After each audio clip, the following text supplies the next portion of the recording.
Hello friends, welcome back to my channel let's prepare. आप सभी का फिर से एक बार मेरे चैनल पर स्वागत है। तो आज का जो वीडियो का हमारा टॉपिक होगा वो होगा तुगलक वंश।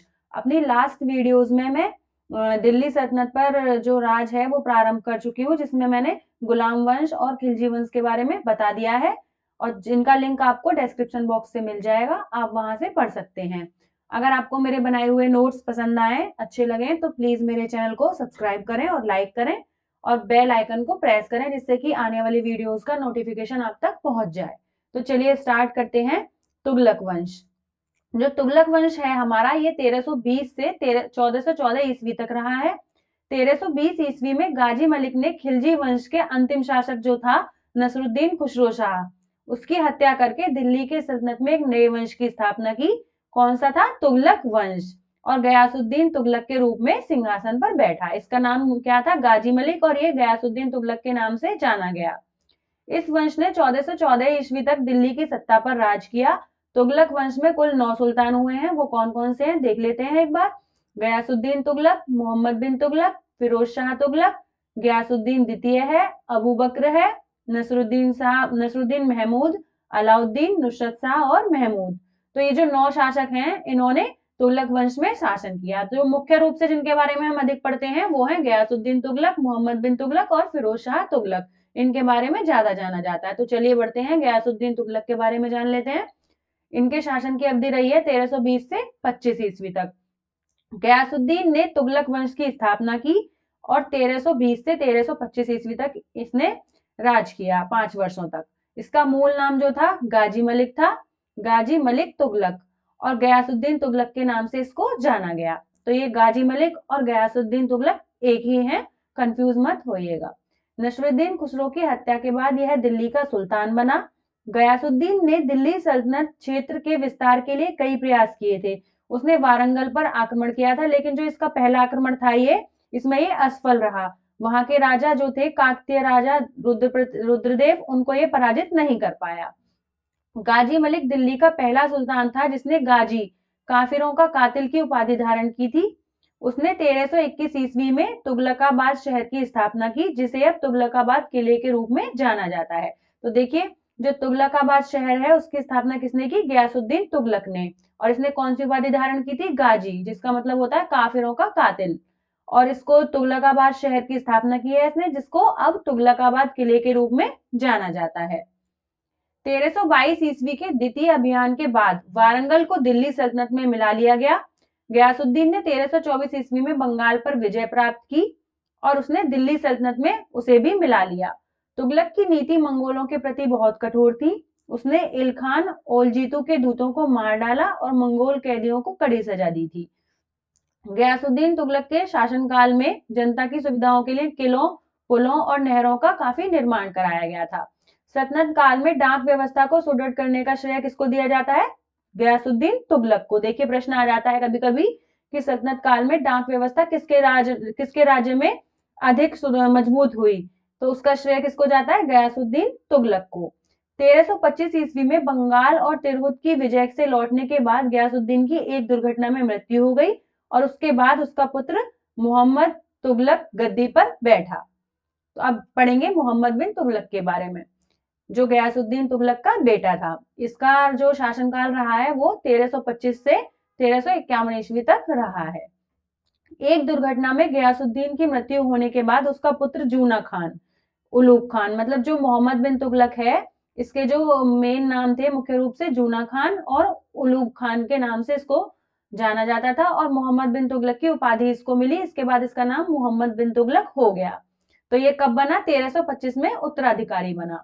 मोहम्मद बिन तुगलक का जन्म मुल्तान के कोटला में हुआ था और दीपालपुर के राजा की पुत्री से उसका विवाह हुआ था।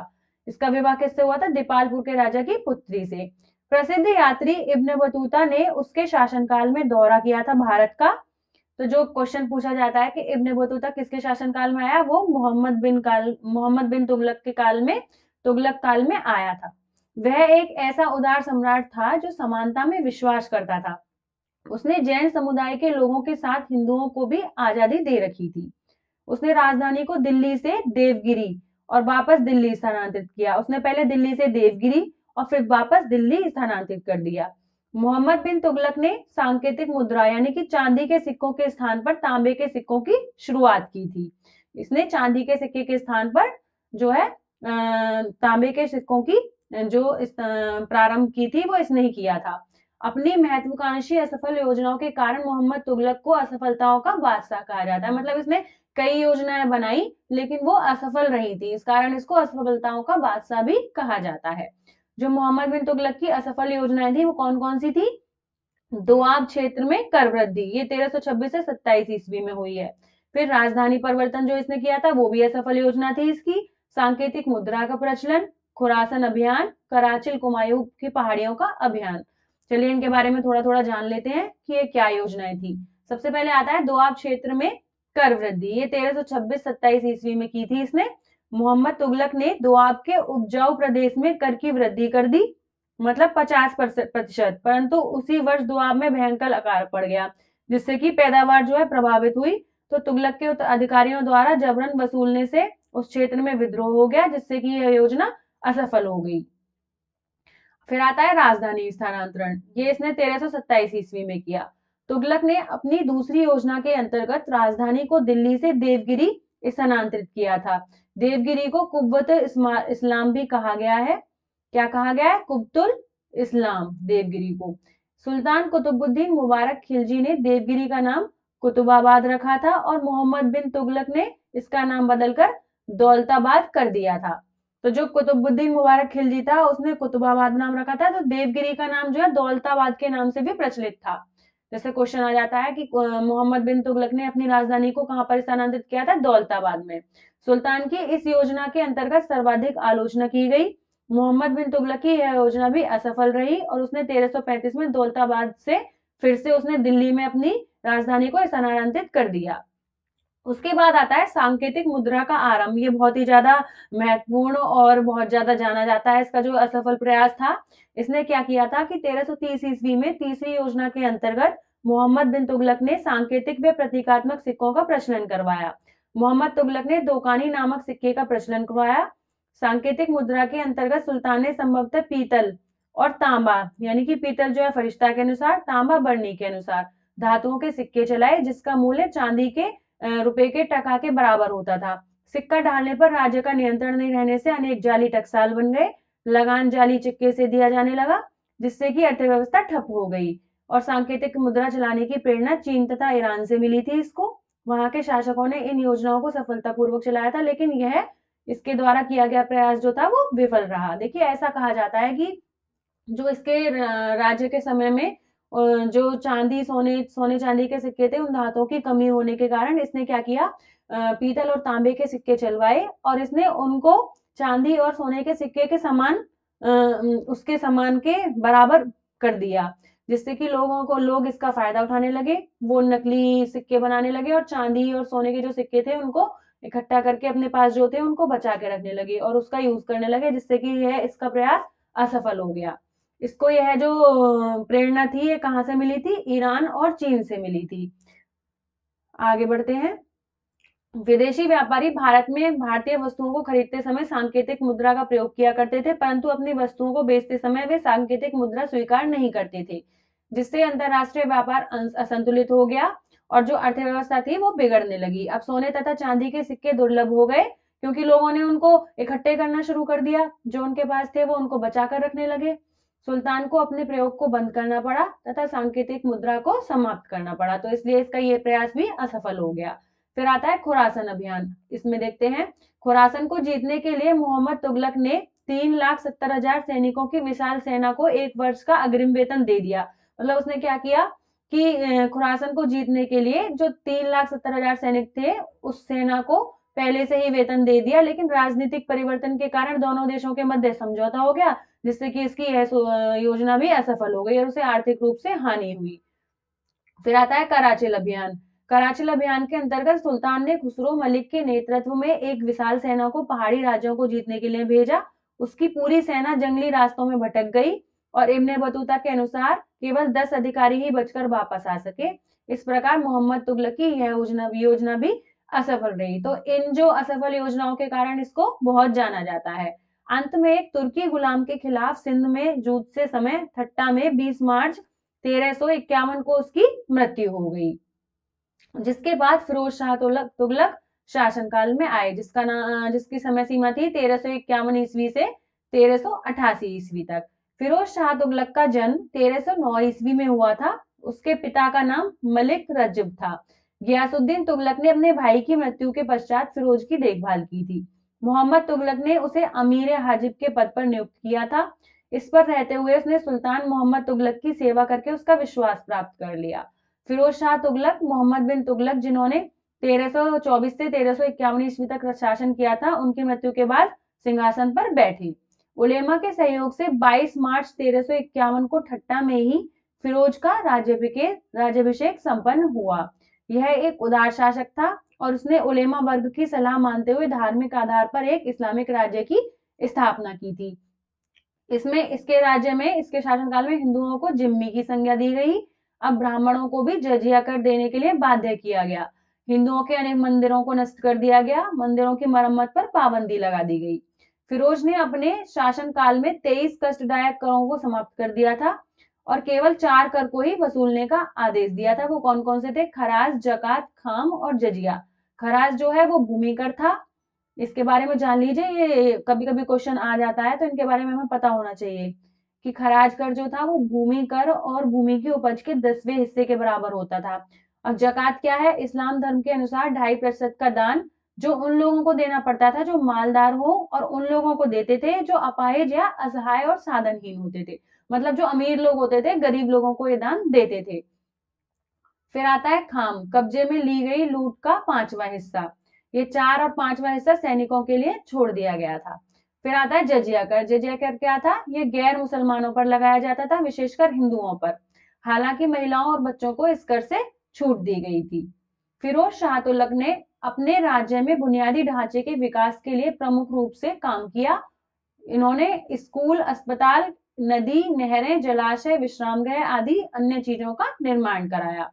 सिंचाई की सुविधा के लिए अनेक नहरों का निर्माण हुआ, जिसमें 5 नहरें प्रमुख थी, जो कि कौन कौन सी थी? सबसे पहले यमुना नदी से हिसार तक 150 मील लंबी अलूगखनी नहर। फिर सतलज से घग्गर तक 96 मील लंबी रजवाह नहर। सिरमौर से हांसी तक की नहर। घग्गर से फिरोजाबाद तक की नहर। यमुना से फिरोजाबाद तक की नहर। ये जो 5 नहरें थी, इसका निर्माण फिरोज शाह तुगलक ने कराया। उसने आकाशीय बिजली से ध्वस्त हुई कुतुब मीनार की 5वीं मंजिल का पुनर्निर्माण भी कराया। उन्होंने दारुल शिफा, बीमारिस्तान, शिफाखाना के नाम से जाने वाले अस्पतालों का निर्माण कराया। इसने नए शहर, यानी कि कौन कौन से थे? हिसार हरियाणा, फिरोजाबाद जो उत्तर प्रदेश में है, फतेहाबाद हरियाणा का एक जिला, जौनपुर उत्तर प्रदेश में है, फिरोजपुर पंजाब में है। ये सब स्थापित किसने किया? फिरोज शाह तुगलक ने। उसने निर्धन महिलाओं एवं बच्चों की आर्थिक सहायता के लिए दीवाने खैरात नामक दान की विभाग की स्थापना की। इन सब पॉइंट से बहुत क्वेश्चंस बन जाते हैं, तो ध्यान से पढ़िएगा। उसने निर्धन वर्ग के निशुल्क चिकित्सा हेतु एक खैराती अस्पताल दारुल शिफा की स्थापना की। उसने दासों के लिए एक नए विभाग दीवाने बंदगान की भी स्थापना की। उसके पास 1,80,000 गुलाम थे। फिरोज शाह अपने आर्थिक व प्रशासनिक सुधारों के कारण सल्तनत काल का अकबर कहलाता था। इसको बहुत अच्छा शासक माना जाता था तुगलक वंश का।